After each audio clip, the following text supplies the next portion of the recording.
Well, it is slowly melting from the last time I recorded and showed you guys. But this is the end result from when the sun came up this morning. And we have the roads kind of clear, but that means ice, black ice. So we have people that have been on the road. Some people venturing out to get things they need, food.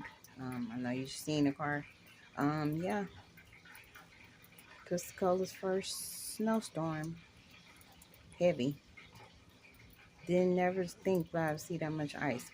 I'm sorry, snow. We had 8 inches of snow. Our news forecaster said. But this is Florida.